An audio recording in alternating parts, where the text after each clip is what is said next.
Retro anime. How did we find it?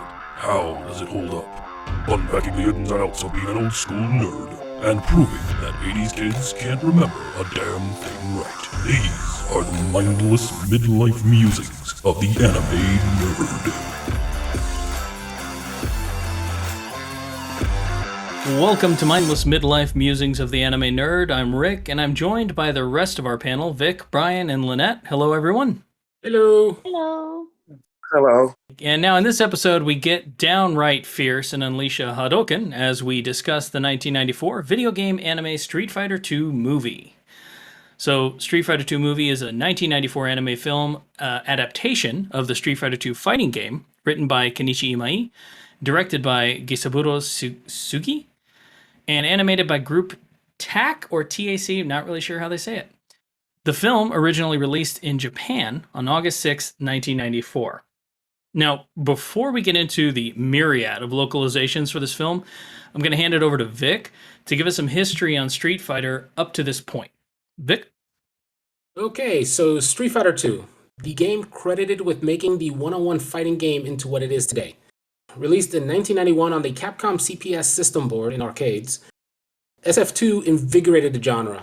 You had eight mostly playable unique characters, 6-button controls, a combo system, and more. While Ryu and Ken returned from the original Street Fighter II, new characters such as Chun-Li, Blanca, Guile, E Honda, Zangief, and Dalsum, as well as 4 playable bosses. Well, until Champion Edition released, you had Vega, Balrog, Sagat, and M. Bison, which I'm using, of course, the US names.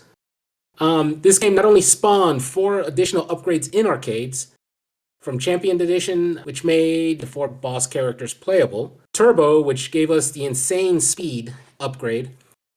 Then you had Super Street Fighter II, which introduced T-Hawk, Fei Long, Cammy, and DJ, as well as Super Turbo that gave us Akuma. This game, besides all the renditions, millions of players, it also inspired the competition. Games from, well, I can't really say SNK because a few months later they released Fatal Fury, which was actually designed by the former Capcom creator of SF1, Takashi Nishiyama, and released it, like I said, a few months after SF2. Street Fighter II, in some version, has made it home to almost every single console and PC. From the SNES, Genesis or Mega Drive, where you're from, PC Engine, 3DO, Saturn, PlayStation, and pretty much every single major console and portable since. And it's still released today and still used in many fighting game tournaments as well. The series is still going strong, even with the dislike of SF5 for quite a few people. Street Fighter 6 was just recently announced. And that is the quick version of this. And so that brings us to summer 1994, when Street Fighter II movie drops. Was August, as I said earlier. Now, it released in Japan. This is where we're going to get a little bit into the localizations. It took over a year following for it to finally get released in the United States officially as a localization. But that's not where I first watched it. So, let's see. It was hot off of playing my Sega Genesis copy of Super Street Fighter II, right? Having a great old time. And then I remember distinctly, it was Game Pro magazine or Game Fan magazine, one of those two. It was Die Hard Game Fan. Ah, look there, my man. And they did a write-up on Street Fighter II movie. And they had screenshots of the film, and all of our jaws collectively dropped as we were salivating to see this film, assuming that it would eventually make it to our shores, but that didn't matter. We wanted it now. We were playing the game now. We don't have to wait for this. And I don't remember how I ended up here, but it was a comic book shop in Homestead, and our friend Brian Alejandro was working there. Mm-hmm. And they had a bootleg of Street Fighter II movie. And he rented it to bootleg. Oh hell yeah, it was a very much a bootleg. It was a bootleg. he lent it to us, and I took it home, and we all watched it on my living room big screen TV, where I immediately dubbed a copy of it because I knew there was no way in hell I wasn't going to have this. You had no choice. Oh yeah, and we watched it there, and it was grainy, and it was beat up. it looked like a bootleg, like very much what you expected a bootleg to look like, And worth every second. but it did No, not. I think we have to stop and talk about same way that you used to make mixtapes back in the day. You used to be able to take a VCR, pair it up to another VCR, and then record that. Yeah. So the thing about it is, when we're talking about bootlegs, we weren't really bootlegging then as much as just making a copy. Yeah, no, we were receiving the bootleg. And We then were receiving the yeah. yeah. Dubbing So off They a were copy. making a copy of copy that was copied God knows how many times before that. Yeah. Right. There was degradation. Oh, horrible. But even then, it was still some of the most beautiful animation we'd ever seen. It was still hype. Like, we were so into it. It was such a thing. And that was, I mean, that's how I remember. I don't know if you guys had seen it any other way before then, but that was 1994. Like, that was it, right? And then and then I'll get to the localization stuff in a minute, but first I wanted to ask Lynette. Lynette, when was the first time you had ever seen this anime? This time. Oh, this played the games. Yes, this is so good. This is what we needed. All right, fresh perspective. Yeah. This is her first time? Yeah. Say it again for the people in the back. It's her first time watching Street Fighter. All right. And you were able to finish it? Yes. All right. So I finished Akira. All right. So 1995, I had a job at Blockbuster Video because, of course, that's where the cartoon nerd gets a job, right? And they had a publication that comes every month, and it tells you what all the new releases are going to be, so you can pre-order your copies. And for those of you who are unaware or aren't part of the industry, VHS copies that were sold to video rental stores were not called sell-through, which is they weren't $20. You couldn't just buy a $20 copy of a movie and then have it for your shelves. They sold them for a ton of money. Like, the average copy of a single VHS was $99. Mm-hmm. And that's what stores like Blockbuster Video, your local rental stores, would pay to get that onto their shelves. So I knew months before this was coming out, finally localization. It had been over a year. I'd been watching my absolutely dub of this movie over and over again. Probably wore it off. Oh, wore it out. Wearing the hell out of that tape. And finally it was coming out in America, and I lost my shit. I was so excited because they were doing a PG-13 version and an unrated version. And I was like, hell yeah, that is exactly what I need. Which version did we have of the bootleg?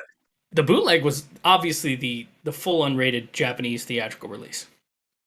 So we saw everything, right? It was the whole thing, all the blood, all the, the everything.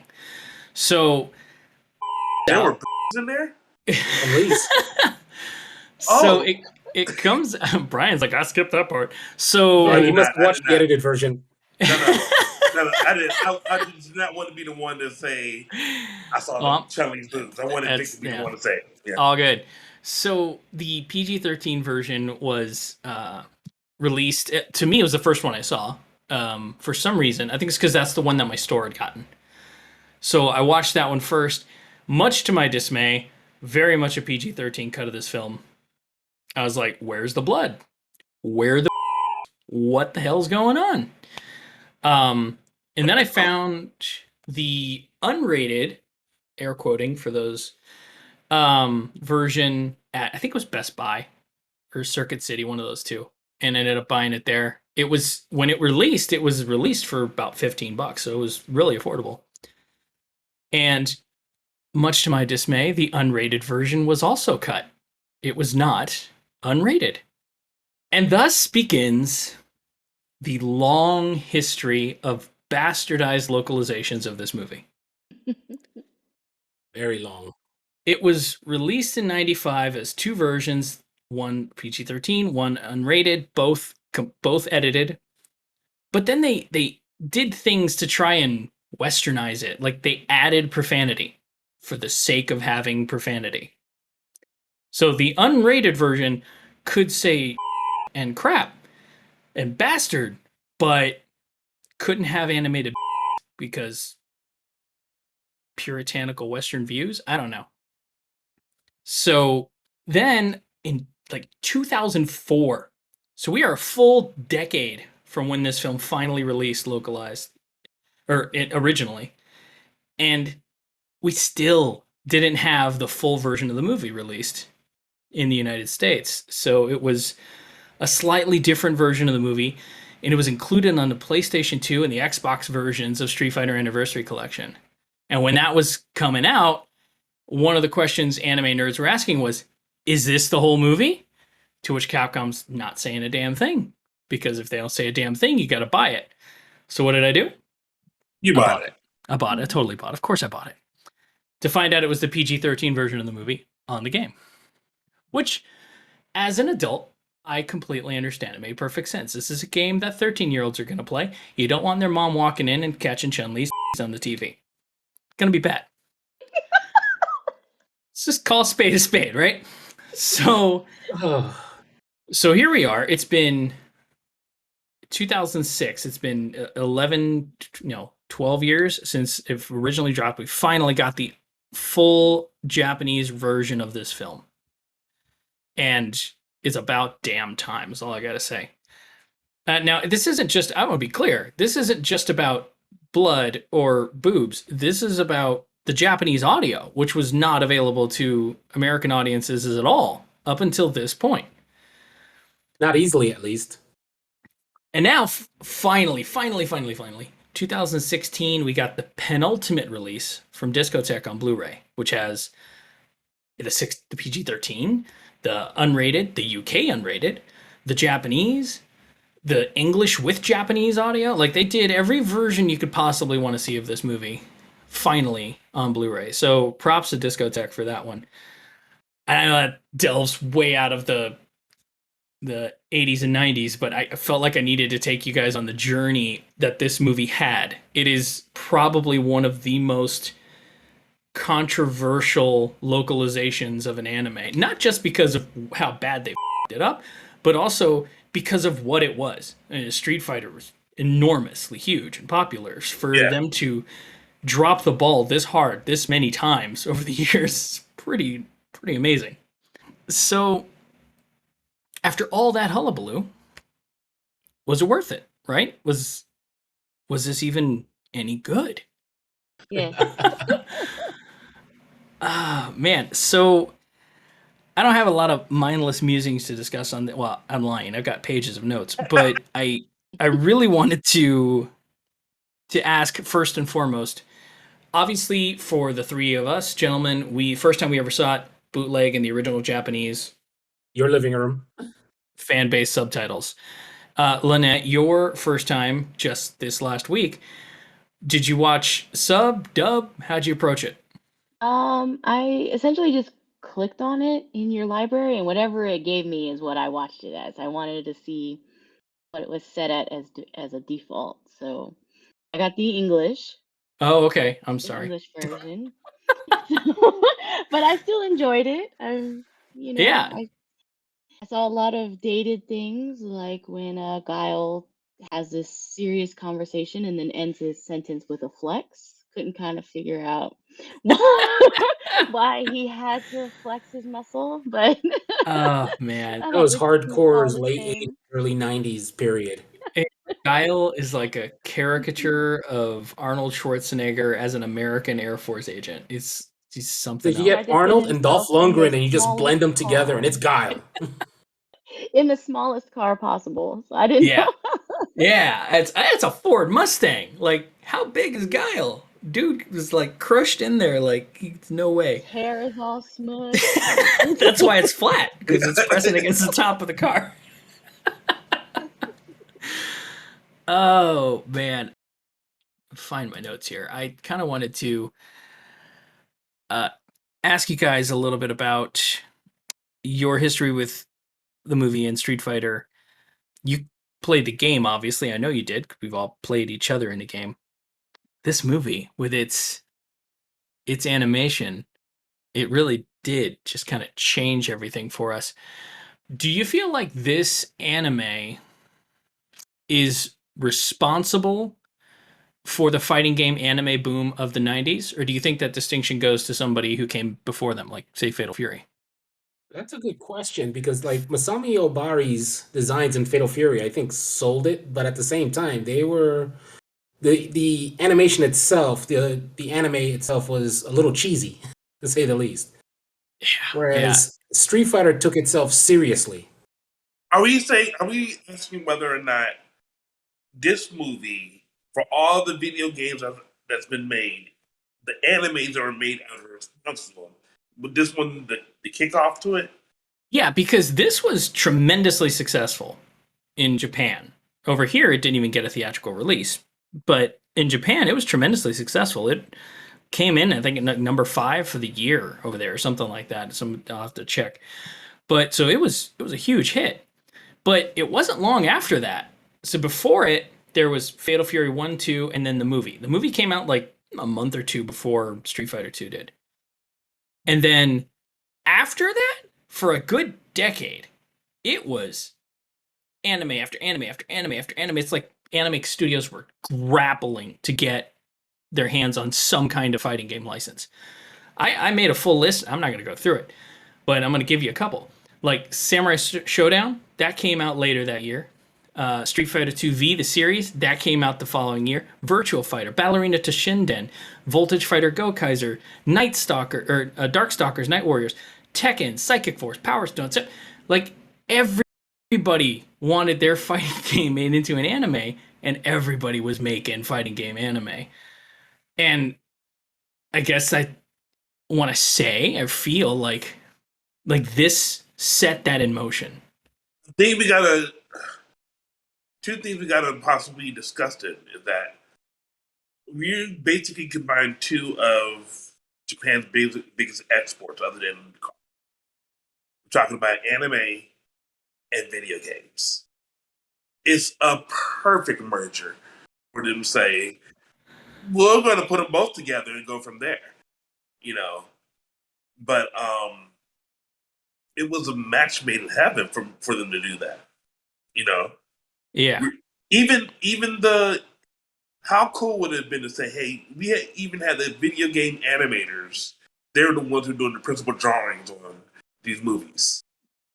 Yeah, and I think that's the case for a lot of these. I know that definitely for some of the marketing material stuff. I think this was animated by Madhouse, or at least partially.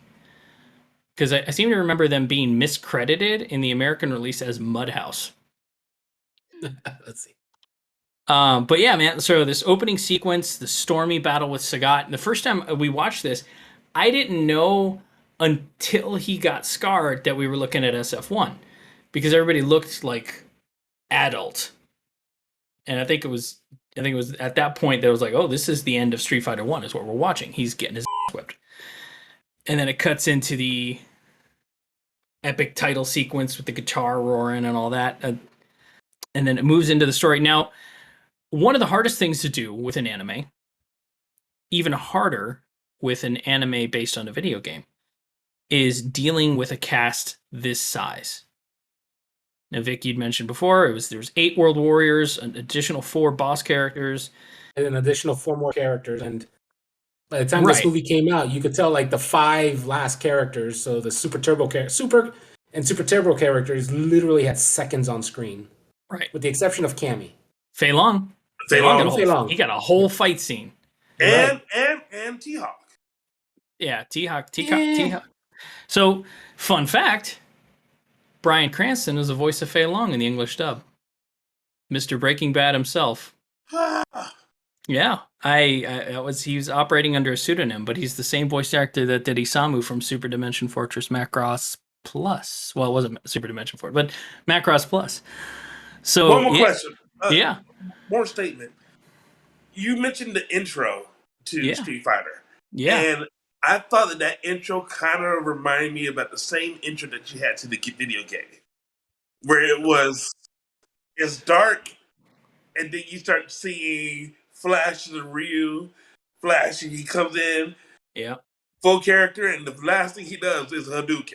Yeah, 100%. That absolutely is what influenced that. And what's notable about this anime is that this is an anime created based on a video game. And then Capcom was like, holy shit, this made gangbusters. We're going to make video games based on this anime.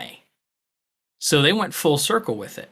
So after Street Fighter 2 came out, then we got Street Fighter Alpha, which took character designs and story elements from this anime and translated them into a video game. So it's the full meta circle. This is the Ouroboros of Street Fighter here. They're just coming back in on themselves. Well, there was also the Japanese specific Street Fighter the animated movie, the game. Yeah, that's right. Which was it had a fighting element to it, but it was very small. But you could fight the freaking bison robot thing. The Discotheque release has all the cutscenes on it from that game included. So that was kind of cool. Got to see his own cyborg fight him. Like reused a bunch of the animation and then just kind of like superimposed the cyborg over the characters. So, but it looked cool. Man. God. All right, so I hate this dub. I hate this dub so very much. It's not for any one thing. It's for a lot of things. So, Lynette, I encourage you to come back and watch this in Japanese if you can stomach the machismo. It's the way that they say shoryuken. They say shoryuken, like they're fighting a kangaroo. They say shoryuken. It drives me crazy. And they added in a whole bunch of swear words for no damn reason. Like they try to be edgy. Just no damn reason. And then they talk like that. Right. What they think they are. But like, okay. There's a sophistication to being a megalomaniac. And that's what Bison is, a megalomaniac, wants to take over the world, but he's dropping F-bombs. And I'm like, no. I like my Bond villains with a little sophistication here. And it's very thuggish. And I'm like, come on, That's man. not the way Raul Julia played him. That's right. Fun fact, right? At the end of the credits to this anime was a title card advertising the release of the movie with Jean-Claude Van Damme and Raul Julia. Which never should have been made. No, I agree. You know what? I have no idea why I wasted so much money watching it 2 or 3 times in theaters. It's so bad, it's good. Like, if you haven't watched it in a long time, it's funny. It's not supposed to be. That live action one? Yeah, it's not supposed to be, but it's damn funny. That's the first time I've seen a movie with a fighting movie like that from a game. And I'm like sorry. Like, just remember, it was a Tuesday. Like, it was so bad. The only thing that tops it is Dragon Ball's movie.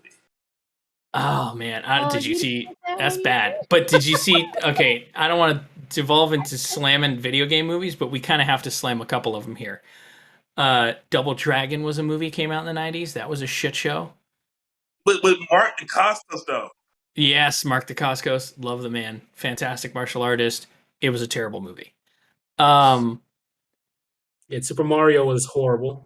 Super Mario Bros. Had come out, so you know this. It in the 90s, it became apparent that anime was the only format that could possibly handle fighting games. Right. Because video games as a movie in general, for our entire lives, have sucked. A handful of possible exceptions.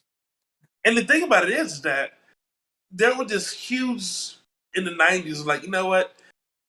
I understand this is the source material, but I think I know better. You still have that now. 100%. Yeah. I give credit to the writers and the directors of Street Fighter 2 movie because they were very brave. Despite the fact that Capcom was like, listen, we need every character in this movie. And you know that's what they did. Because they did it for the live action too. They said every character. So they still decided to, in making this, they said, no, we're going to focus the plot. So rather than try and shoehorn in as many characters as possible, give them all speaking parts and try and create all this backstory for everybody, they decided to focus their story on their hero, Ryu, and Ken. Right? Because their dynamic, their relationship, from Street Fighter 1 all through Street Fighter 2, made the most sense to follow the story of.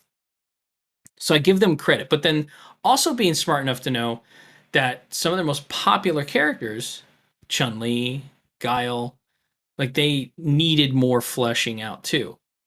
So they were very intelligent in how they handled it.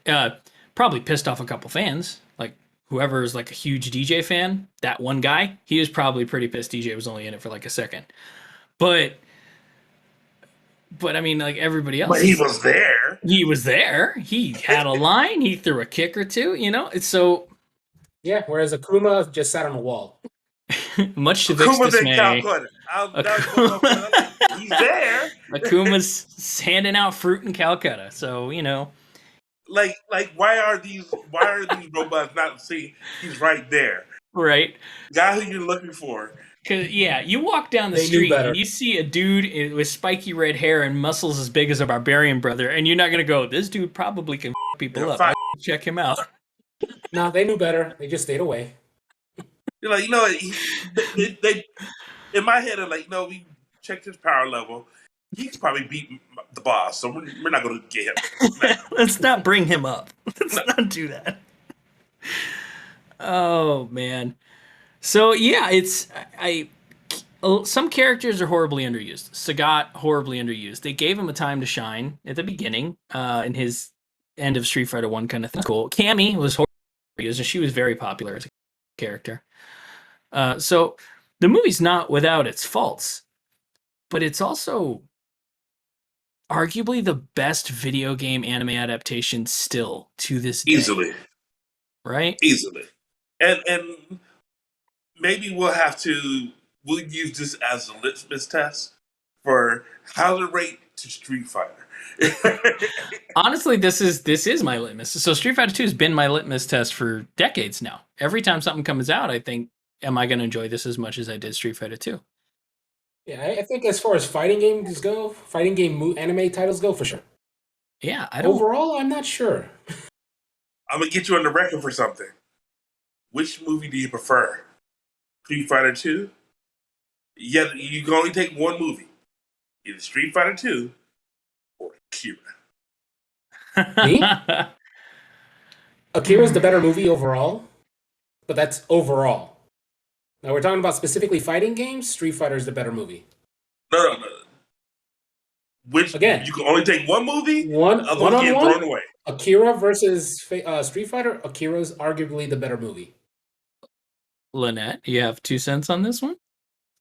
I saw Akira first, so yeah, I'd be leaning more towards that. But I will Oh, have and Brian's opinion doesn't matter if he hasn't seen the movie yet. Hasn't finished it yet. I haven't finished the movie. Get it right. I haven't finished the movie. I'm going to come in with the hot take on this. I'm going to say Street Fighter 2. If I can only watch one, it's going to be Street Fighter 2. And the reason why is because while Akira is better animated, while Akira is, the production value is higher, the storyline is a little less coherent. And honestly, I like movies that are fun. I like to have a good time. When I'm watching a movie, I want to escape from feeling bad about everything going on, right? And Street Fighter's just dumb fun. It's a bunch of guys with muscles way bigger than they should humanly have, flexing and being all machismo and beating the shit out of each other. And I'm in for that. Like, I think that's, I don't know. I feel that way about live action movies too, though, right? Like, some of my favorite movies are not heavy thinking pieces. Like, I love Thor Ragnarok because it's just dumb fun. That was Right. very I fun. enjoy the That hell was a out of good that one. movie. Is it the best Marvel movie? No, but it's probably my favorite just because I have so much fun watching it. And as long as I have fun watching a movie, I'll watch it over and over and over again. And Street Fighter 2 is that. Except when it's not. Like, what is the deal with these long shots of people not doing it? There's this long shot of Bison and his 3 minions walking. Right? The plane comes in, it lands, it's them getting out of the plane, it's them walking through a hall, it's them taking an elevator, it's them walking down another hall, it's people getting out the way, like, oh, but that's like a good 2 minutes. Just them But look, walking. seriously, that reminded me of Return of the Jedi. The whole landing, it felt like it was like the whole Death Star. Second part, everybody come out. They come out just to get out the way. They came. Everybody stopped what they were doing to walk into the hallway. I mean, into the hangar, just to get out of the way. What was the purpose? And I get that they were trying to establish the scale of his operation. Okay, I feel like they could have established that in less than. Hell, when after he whips Fei Long's ass, right? Now, mind you, he'd already fractured his foot and broke his arm. Yep. And what's the first thing they showed them doing? Walking out. And then he cuts left without saying anything. He just cuts left, and then we start like a montage of him walking in the wind and in the sand, traveling thousands of miles to who knows where afterwards. Walking But from Hong Kong to Calcutta. Why is my dude without shoes for all this stuff? So I do know the answer to this. Actually, I thought I didn't look for it. I stumbled onto it. Was that the creators of the movie wanted the characters to be as representative of themselves in the game as possible. So they actually started with the concept of Ryu changing clothes, and they said, no, this is how people see him. This is how people need to see him, regardless. So the only character that got costume changes was Ken. And that was apparently a conversation that had to happen for, the... Wait, technically Chun-Li did too. Did she? Oh, well, yes. Pajamas. She went from wearing... It's still a change. By the way, is another comment about this that is just... It's so anime. Right? All the characters are in costume all the time. Like, no one at Interpol cares that their top agent is dressed in traditional Chinese dress the entire time she's fighting crime. Nobody cared. That goes for everybody in this anime, except for Ken, who gets to wear really mismatched outfits. I'm not a fashionista. I don't know. It's just, I see a hoodie and shorts and I'm thinking, is it cold or not? I don't know, Ken. He hops in a Porsche. Yo, that was the most beautiful. Look, that was the most beautiful Seattle I've ever seen in my life. Seattle looked like it was in Hawaii. I was like, yes, it was. This whole damn movie's beautiful, though, right? Like, and not in an ironic way. Like, it's just really pretty. Yeah, pretty much any still from the movie just works.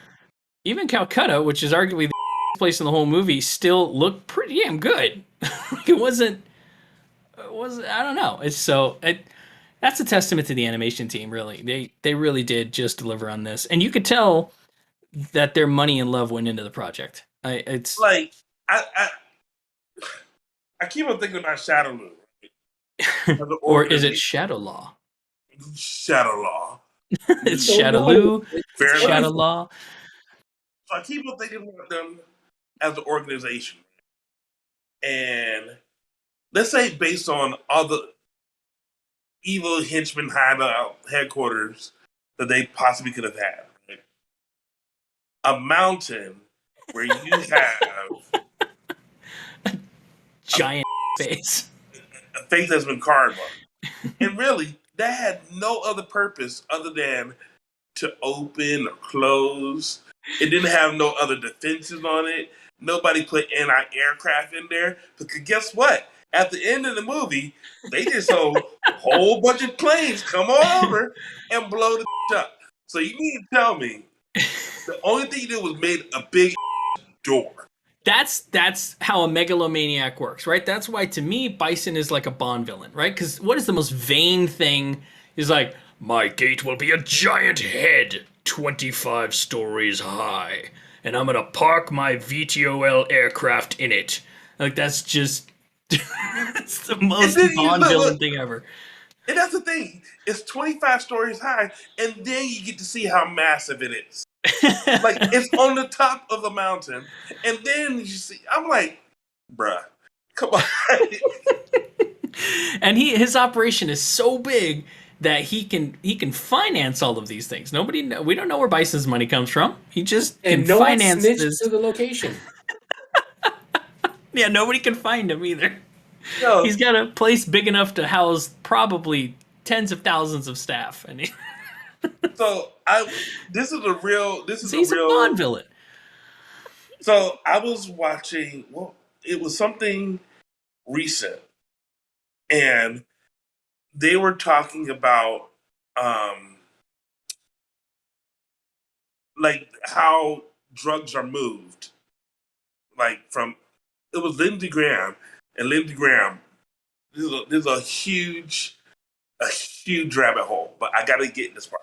All right, go ahead.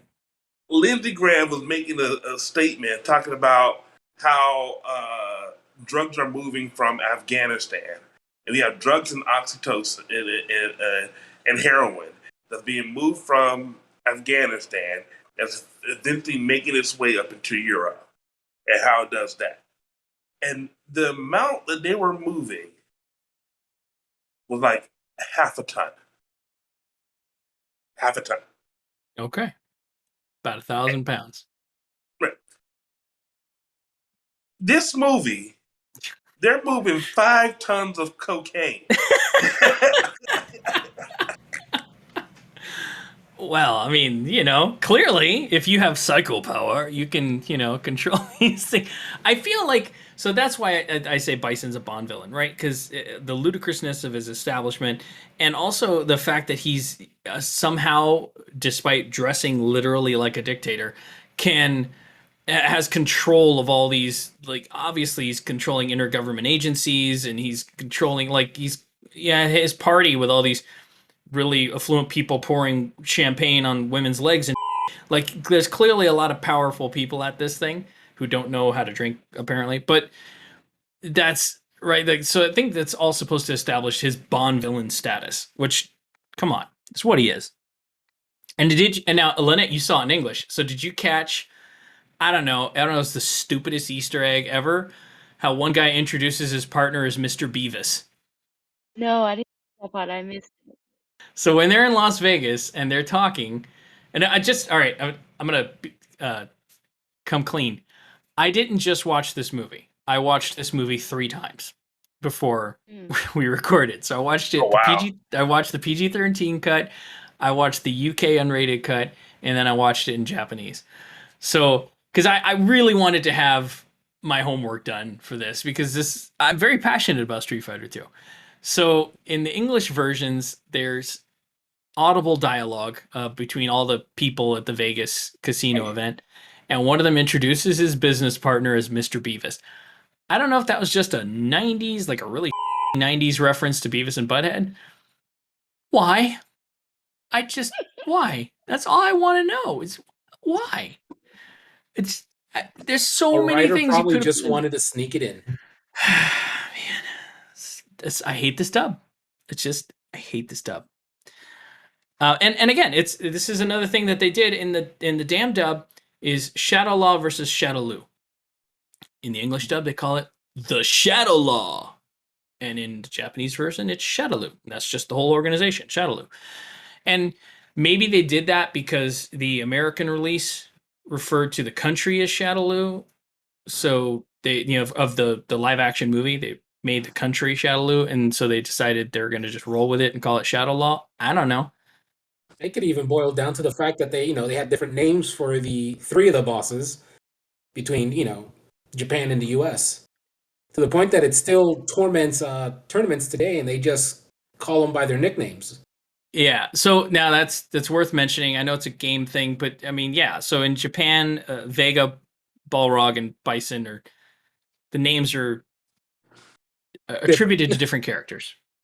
So a lot of people refer to them as Claw, Boxer, and Dictator to differentiate. So you don't have to care which, because Balrog is Bison and Vega is Balrog and Bison. Anyway, so there you go. I didn't know how to go. All right, Vic can break it down for you. Go ahead, Vic. What did he ask? He wants to know how it breaks down. The naming. What, the name? The names, So, yeah. M. Bison in Japan is Balrog in the US. Vega in the US is Vega in the US is Balrog in Japan. And Balrog in the US is M. Bison in Japan. Brian's brain is breaking. All right.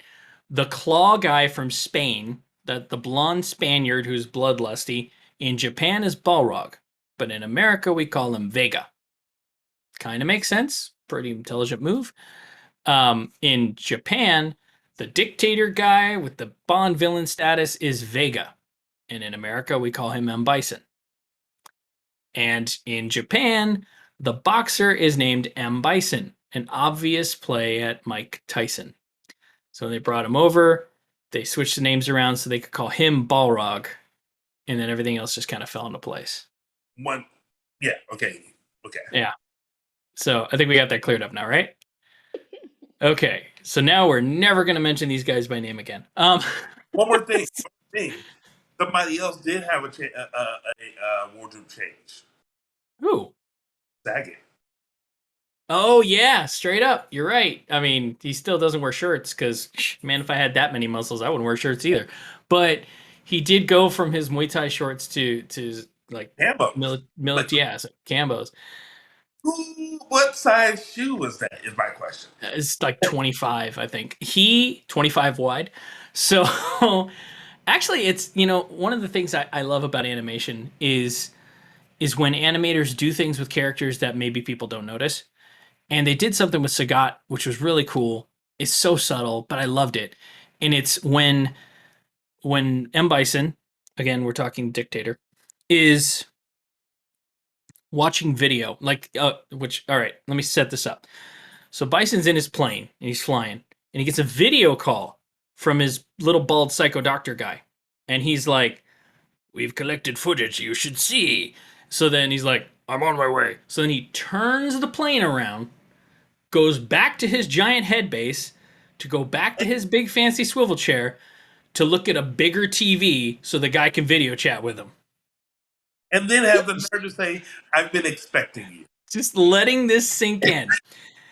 He was on a video call, turned his plane around, went to a bigger TV because he just needed a bigger TV for this experience.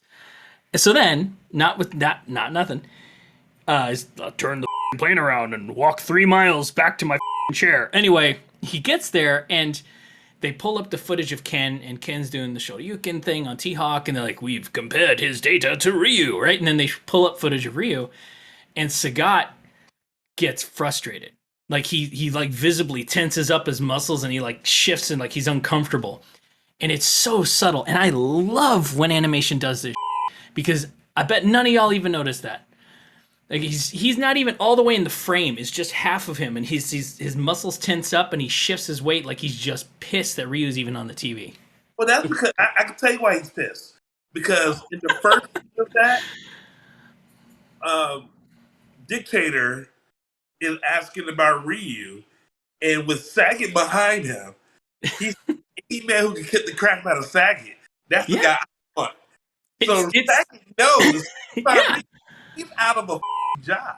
And it's literally footage of him losing to Ryu. So the fact that an animator, like, this is so easy to be lazy about as an animator. You can just have that character just stand there. Animation, especially Japanese animation, is notorious for just reusing the same frame as long as humanly possible. How many times have you seen, Goku and it's just the mouth moving, right? And the whole rest of him's just standing still. They didn't have to animate him, but they did. And they showed his body language get visibly upset at watching himself lose to Ryu. And I love it. I love when animation does that. And they do that a bunch in this. I love when they take time to give life to characters that ordinarily aren't even noticed by other people on screen. And they do it a bunch in this. That's just one time that I legit saw it and thought, this is great. So I wanted to give it a shout out. It felt so natural to me. I didn't even see it as important. Yeah. When I saw it, I can see your point, especially when we're talking about Goku and all the other reused footage. Like, how often do you see somebody when they're speeding, their body's doing nothing? You just see movement behind them, but they're not really changing their action. So you see that a lot. But when you were talking about it with Sagat, give us another example of a great animator. There's a lot of that sort of thing, right? So this whole anime is definitely it's a story of Ryu, arguably the most boring main character to grace anime at that time. Let's be honest. Tell me a fun fact about Ryu. Anyone? He likes to walk everywhere. His red headband switches between red and black as he walks. He's really good at dodging semis. What, Brian? He gives milk. He gives milk to the poor. Ryu is boring. He's boring. The only reason Ryu is interesting is because everybody else wants to kick his ass. That's it. Ken exists to make Ryu interesting. Right? It is only because Ken is his equal and wants to challenge his best friend that Ryu becomes interesting. Ryu is the most boring character because he's a main character, and in main characters of video games you're supposed to be able to project yourself onto the main character, so they made him just vanilla. He doesn't. They try to dress him up in other anime later on, but in this he's still a video game character, so he's still boring. He spends 30 minutes sweating and just to jump and punch the air. That's what he does. I was waiting right? for something really intense because he's very focused. Like I'm watching the anime and I'm like, oh my gosh, he's gonna do some really cool moves and I'm gonna see why he's awesome. No. And all he does is go, and I'm like, really? Sure. I'm like, Can't even say his own move. I was all ready. So, to comment, circling back to what you asked me, Brian, there are moments whenever Ken is thinking about Ryu that his body language gets more intense because it's like he is obsessed with being able to beat his rival, his friend. Well, love song. Yes, or there's the other theory. I'm going to say it now. All right. Does this before we get I'm going to do my final thoughts. Does this movie hold up? Now, Lynette, this is your first time, so I'm going to make you go last because these guys have been watching this for 30 years. Brian, does this movie hold up? Yes, I would say there. I would say yes. And I think it holds up because of a lot of the things they do period-wise. And they don't. The only technological marvel you hear is from Shadow Law when we're talking about the plane or we're talking about the cyborgs. But everything else that they have over here, even down to the Mustang, is a vintage Mustang. The car that picks up Chung-Li, and takes them to the airport when they see Gao get off out of the F-16. All of that is period for the time that was happening. So I'm able to look at it with the same. It's not like they said in the future, or like when we were dealing with Akira, where Akira says, "Okay, it's now 2022," and we're looking at Akira now to then we're like, none of this is like this.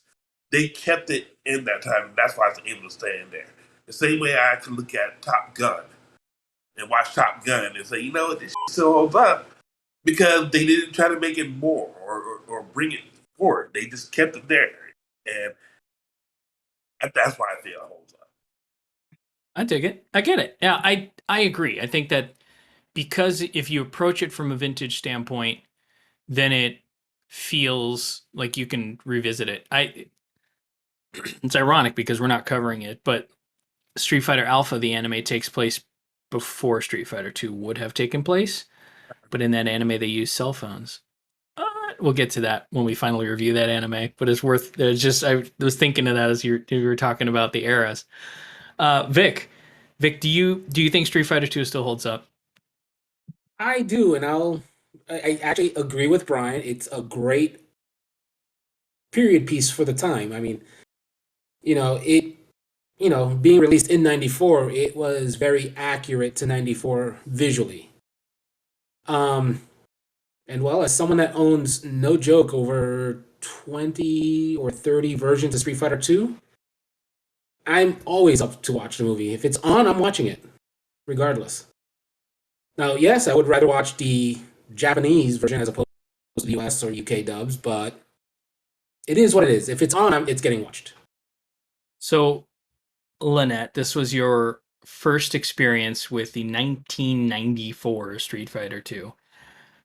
How do you feel it holds up under a modern lens? Because you came at it so fresh. I think it's very enjoyable. I liked it. I don't recall ever sitting in front of the opening scene and going, I didn't know you could score a deltoid like that. You know, they're putting like all the Yeah. muscles and the numbers and Leadership. What is leadership? The abs have And then abs. Like, he's like, yeah, like, and then seeing it's like fighting score 3,400 or whatever, and I'm like, oh, well, it's not over 9,000, so that's okay. And then yes. but being able to do that, I get to see kind of like flashbacks of how I saw video games or like watching Dragon Ball, and then seeing that and knowing that I'm looking at this and seeing that, oh, over 9,000, and going, maybe I wouldn't have seen these kind of things if I didn't see the video games first. Yeah. You Yeah. know? I agree. I think that you definitely, to watch this as alone as an anime would be doing it a disservice, right? Like you have to have at least had a rudimentary knowledge of what Street Fighter 2 was going in. I don't think that it can stand on its own. I feel like it's a companion piece to the game. Agreed 100%. I would like to say something since you brought up Street Fighter Alpha. Yeah. My favorite part of the movie will come from when they recreated it in Street Fighter Alpha. Were you able to do Ken and Ryu versus M. Bison? Yeah. Hell yeah, man. That's probably my favorite game mode in Street Fighter, period. I remember getting our You remember beat him first, right? Yeah, was it? I don't remember. So you remember better. It was us? Yeah, it was. Nice. Dude, Bison is a beast in that mode. So here's my take on this. Well, yeah, all right, here's my take on this. I loved this in the 90s when I watched it. I still love it to this day, but my thoughts on what it is are a little different. I think this movie's a love story. I think this movie is a love story between Ken and Ryu. I think Ken, this whole movie is pining after the man he loves, and at the end of the climax, he's fighting to save the man he loves from being killed. And it's his love of Ryu that gets him to break from Bison's psycho power hold on him. It's ludicrous to think about now, because in the 90s, all the machismo and all that, like, it wasn't, like, you couldn't have pulled it off. But if you watch it now in Japanese, with the music and the lyrics and the whole, this is a love story between two men desperate to rekindle their romance that they must have had, as teenagers, dalliance, or, whatever. And that's how I see it now. And I can actually see. I get Ken has a girlfriend. Ken can be bi. I'm not putting labels on anything. Ken has a son. In games, he has Mel. My thought is, maybe they were afraid of it being gay, so they made Ken be the nuclear family to, like, combat that interpretation of the content. Well, I have to say, their training sessions, there was a lot of chemistry there. I mean, he rubbed his head when he bled. He Right? wrapped his Like, there's headband a around lot him, of you that. know? So it doesn't make the film any less enjoyable for me. It's still one of my favorites. It's just now I see it in this whole new light, and I see it as, like, these two guys, just best friends, but they're closeted lovers. Like, they were in love very much. I think this is my recent viewing. That's what I got out of it. Now, I don't know if that's just my interpretation of the material, but it reads hard. And look, anime, and you can argue this with me, anime was responsible for us being far more open-minded than our parents. Because anime introduced homosexual characters, interracial relationships, it introduced transgender, cross-dressing, it introduced the full spectrum of LGBTQ, was shown to us in anime in the 70s, in the 80s and 90s. All that was there. Lancer dressed as a woman, Yakumo and 3x3 as a job, cross-dressing, like it's Mosh and Macross 2 was flaming homosexual. Like there's just, they weren't afraid for a country that's so conservative about, the status and whatnot. They were not afraid in anime to put everything out there. And I think that they were trying to do that with this too.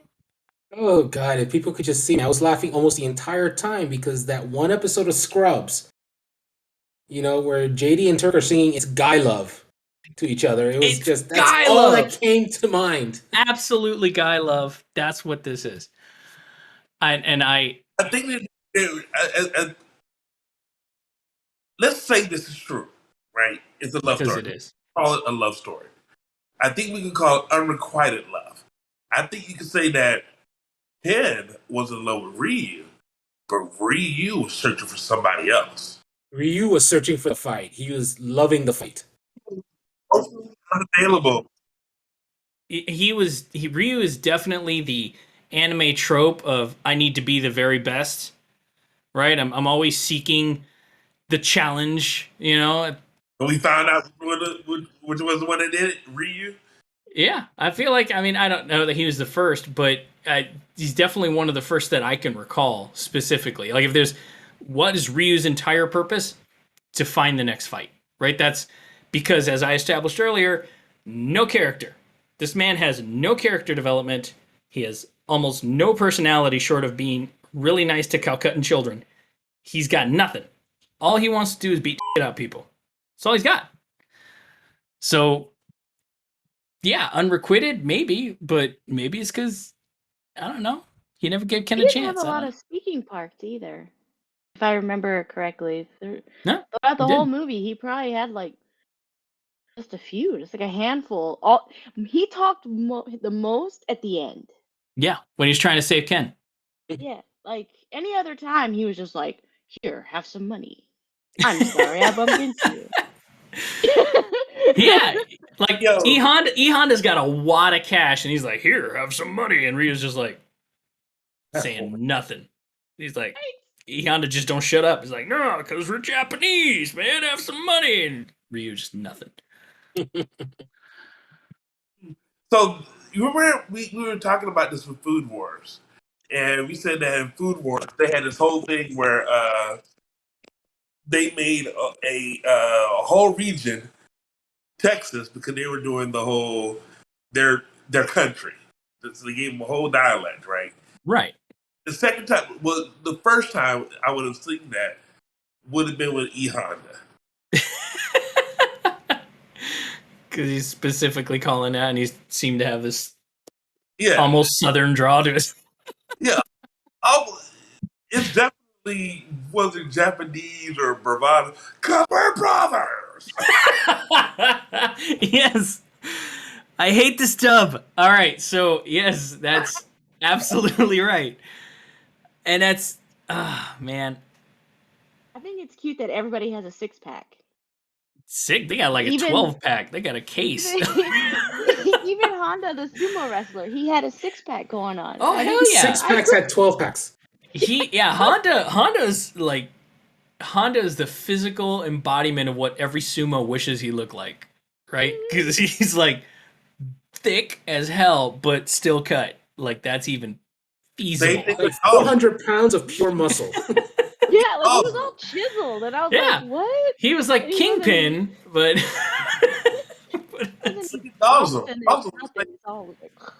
and everybody in this movie's thick. Everybody. Dalsum in Street Fighter 2, Dalsum looks like an anorexic dude. Like he's just barely hanging on to life. And in this movie, the guy's got shoulders for miles. Like just broad. But that's that kind of just happened with the games overall, right? They got more super heroic like like the influence of what, because let's be honest, Western culture influenced Street Fighter tremendously. As big as Street Fighter was in Japan, when it blew up in America, it changed. Like Street Fighters, like as a product, had to become something else because Americans were eating that up. Well, we enjoyed beating each other up, just couldn't do it physically. Hell yeah! So, do you have a favorite character in this anime, Vic? Well, since we both know I'm an Akuma main in SF2, and he is in the movie, so You're picking Akuma.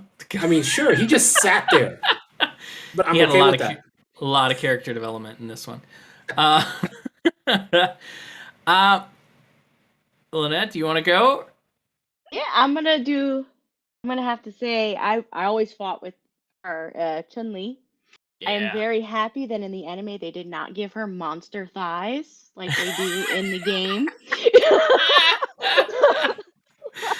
In the game, I pick her and I'm like, oh, your thighs are. I don't think that's anatomically possible. Have tiny feet and these huge thighs. I'm just really glad they didn't do that in the anime. But yeah, she's always Yeah. been my favorite. And when she did her signature kick, even though you didn't get to see the kick, Yeah. I You saw I the effects of it. Like yeah, I saw the Vega effects of it, so getting I was really fucked up. geeking out about that. Yeah. I really liked Chun-Li's character in this because she was obviously on a mission, obviously, a successful martial artist and all these things, but she was still fun, like she was still pleasant, Mhm. and she still, like when she had to throw down, she threw down against one of the toughest people in the whole damn game. Like the Claw, Vega, like just that whole fight. Damn. Damn, that whole fight. That fight is great. And it's great in English and it's great in Japanese. What's funny is the They- weight of the battle, it feels differently depending on which version you watch, right? In the English dub, they have this really fast, amped up, rocky soundtrack. I can't remember which song it is. And it's the intensity of it. You feel the intensity of that fight.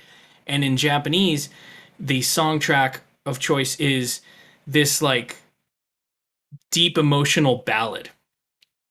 So the fight feels slower, but it feels more impactful. Like she's legitimately fighting for her life. Like she could die right now because the music is just belting out, feels like that. So it's neat to have watched both and to get a different feeling from either one of those. Obviously, the intensity being ramped up with the music and everything in the English felt really great, but feeling concerned for her in the Japanese one was also impactful. And they kind of did that a few times in this. So credit to them. I will say that I guess I probably like the songs in the English dub better, but I like the score from the Japanese movie better. I can agree with that. I mean, yeah, the soundtrack in the US version was actually the kind of music I listened to at the time. But personally, I mean, with very, very few exceptions, I rather have the Japanese soundtrack altogether. Yeah, I think if I could only pick one, I only will watch it in Japanese. This is one of those instances where I lean towards subs generally anyway, but this is one where I have to insist, like, we should be watched in Japanese because I hate this dub. In case I haven't made that clear by now. I will add that to my list. But more importantly, Rick, did you like the dub? It wasn't that bad, Vic. It was all right. I mean, Talk about the dub. As somebody who has to listen to subtitles, read subtitles, the dub to the subtitles is horrendous. Yeah, no.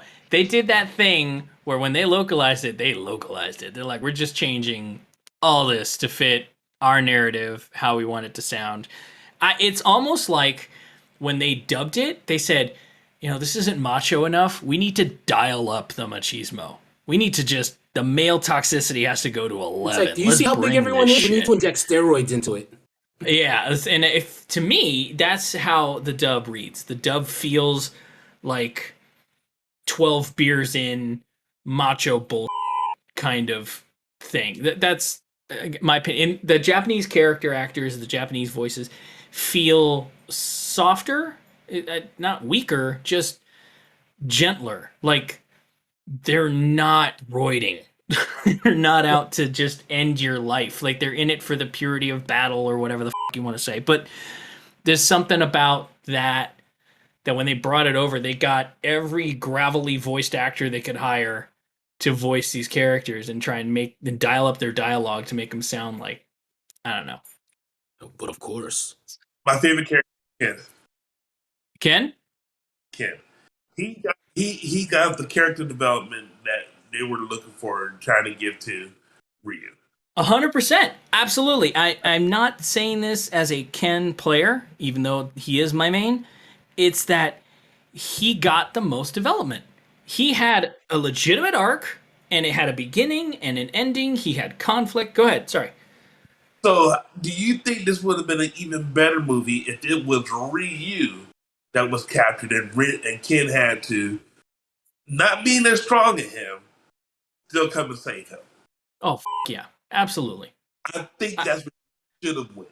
I think that if they'd have gone that route with the story, they would have had an even more powerful arc for Ken. But they had to give Ryu something to do in this movie. They had to.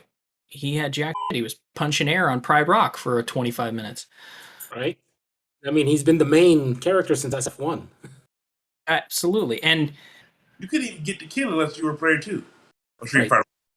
And because Ken has probably the most dominant arc in this movie, I forgive him having horrible arcs in every other Street Fighter anime afterwards. Because they really do him dirty in every single one of them. Especially the US. Yeah, I agree with you, Brian. Ken is my favorite character as well in this. I feel like he and Chun-Li probably had the most to do. Like even Guile was window dressing. Guile was just there to collect Chun-Li's broken body and take her to a hospital. And then flex at the end. You say window dressing, it's like Guile is the guy holding the window. He served no purpose. He couldn't even pull... One thing I give this, I'm glad they used most of their signature moves. Most of the characters got to pull off some of their signature moves, and that was really great, and they're animated so cool. And I liked that they were restrictive about how they used them. Like Guile didn't spam sonic booms the whole movie. I problem with that. Because like in Fatal Fury, comparatively, because it came out the month before, in Fatal Fury, they use their special moves the whole damn movie. They don't throw a regular punch. Nobody just comes into a Fatal Fury fight and like, let's do some fisticuffs. It's like they come out, burn knuckle, like they don't give a damn. Right? You're walking into a Buster Wolf at the beginning. And every time it's a horribly ineffective move. So special moves in Fatal Fury, why bother?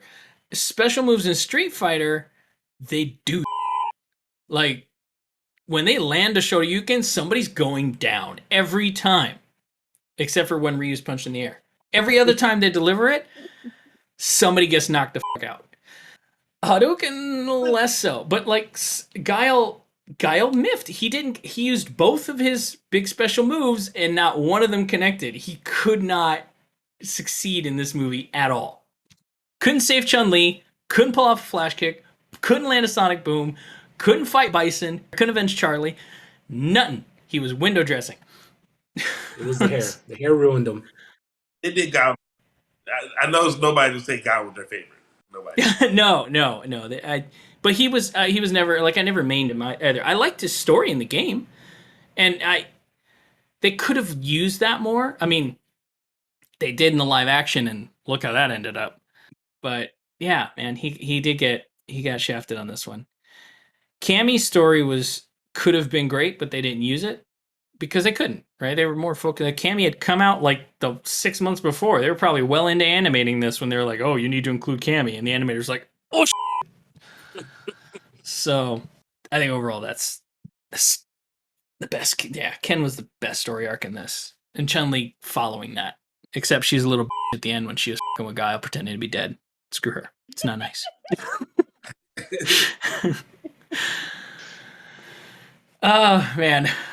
All right, so we've run pretty close to the hour here on this. I want to turn it over to you guys. Is there anything you want to say, final thoughts wise, about Street Fighter 2? What it's the journey that we've been on with this movie over the last 30 plus years.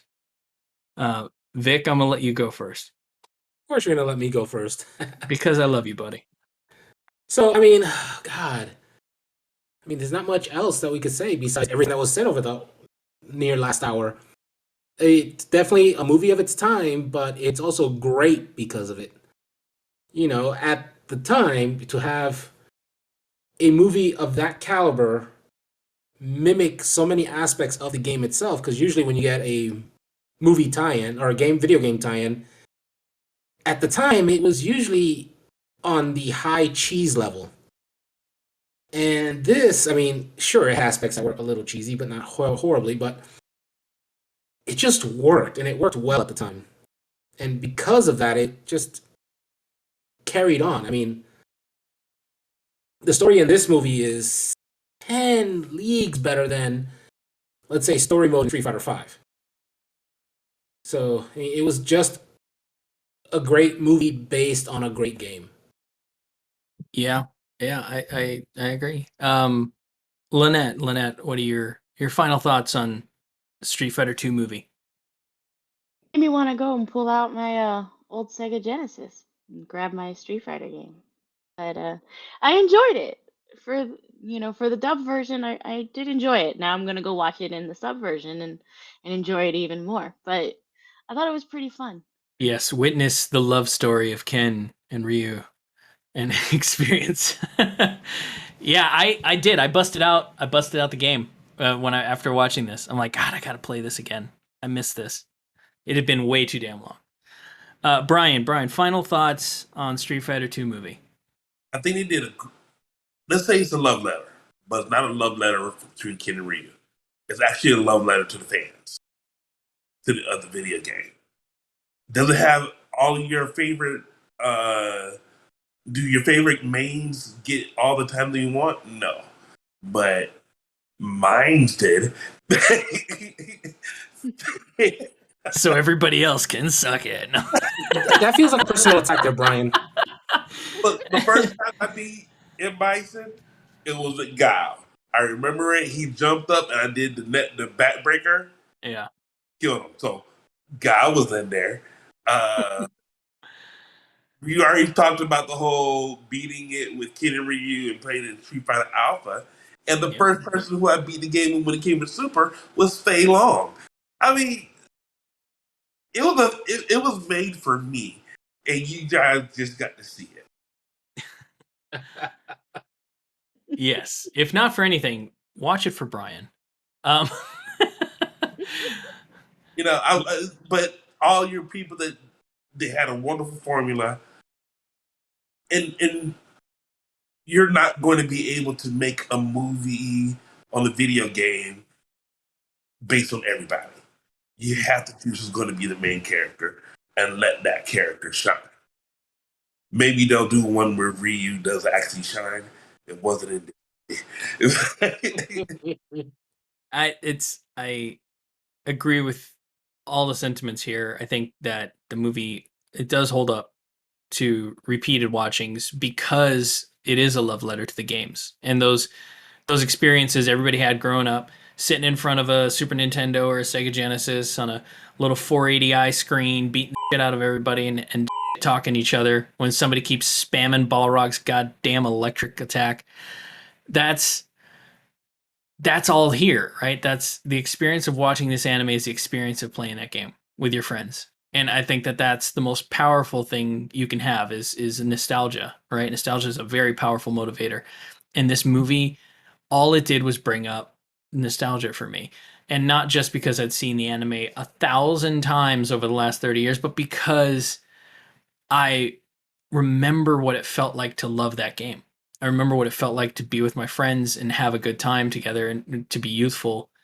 And that's great. And money can't buy that feeling, right? So I rewatch the hell out of this anime and I'll rewatch it again and again and again, probably for the rest of my life. I will say that despite the live action JCVD one, eventually we got a really good Street Fighter live action movie, Assassin's Fist. Shout out to the team on that one, Joey Ansa and Christian Howard. I love those guys. They're great. And if you don't watch this anime at the very least, check out that movie.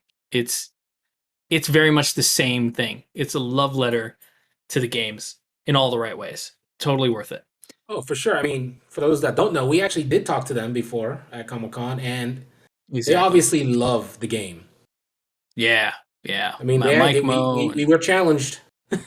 Yes, we were. Yeah. Mike Mo and Joey Ansa and the team that did Assassin's Fist, they were passionate fans. And they made a fan movie, got Capcom's blessing, made a real one. And it was good. And if you love the games, you'll love that movie. So if you can't find the time to watch this anime, which you should absolutely do, it's worth your time, then check that out too. So on that note, that's going to be our show for today. Vic, how can people challenge you for the fate of the world? Yeah, they can't. I am undefeated. No, I wish. They can find me, as always, my Muppets Twitter, which is at kaiju_geek, GRTTO. That's at KAIJU_GEEKGRTTO. And Brian, where do you brainwash your army of martial artists? Wow. You can find me at Skits backwards, and that's exactly the way it is. Is Skits, SKITZ. ZTK. I have to remind myself each time. And make sure to jump on and ask him if he's finished watching Akira. That's right. It's very important. Lynette and I will spectate from the background with hilariously low frame rates. Yay! So, until next time, everyone, keep calm and shoryuken! You've just been privy to the mindless midlife musings of the anime nerd, presented by Geek Grotto. Follow the podcast on Twitter at Geek Grotto. For show notes and corrections, or for general geeky fun, you can visit our website at geek-grotto.com. If you would like to sponsor the show, you can do so on the podcast's Red Circle host site, redcircle.com/shows/MMMAN. If you're listening to us on your favorite podcast app, please like, follow, and subscribe.